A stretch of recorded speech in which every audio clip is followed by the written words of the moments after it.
what I really love is that you have these exercises in this book that for children can help them learn in different ways. Sometimes you're learning through your body, sometimes you're learning through your mind, sometimes you're learning through art or something artistic. And all these different exercises are actually building conscious conditioning, especially if the child's young, to help them tap in and be comfortable. So they're being conditioned with less fear of their natural abilities, their natural psychic abilities, and then more acceptance and more integration. How does the integration process work for children as they go through some of the techniques that you have in the book? How does the integration happen with the whether their brain or their chemistry or their behavior, and how does that transform them? That is a great question. What I always tell the parents too is always look at the developmental level of where your child is at. Because what you do for a 3-year-old to help them embrace their abilities will be totally different than a teenager, of course. But whenever they start having those experiences, just talking about it and say, "What did you see? Can you tell me what you saw?"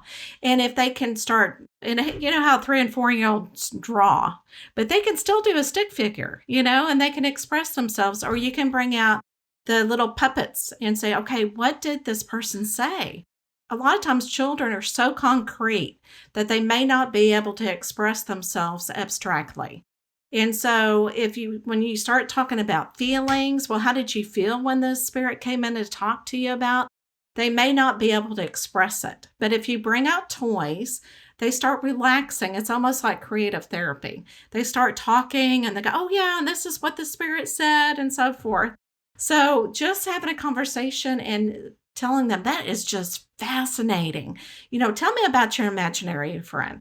So that's what we can do to start getting them used to talking about the language. And as they get older, then you can start meditating with them, doing yoga with them, learning the breathing techniques.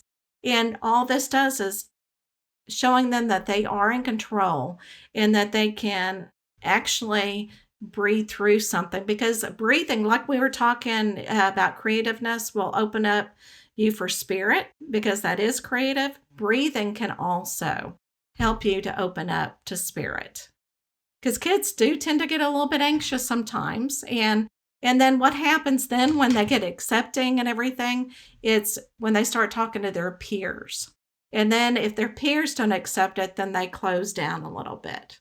So it's just one of those things, step by step, like anything else, you've got to walk through with the child so that they accept through each developmental milestone.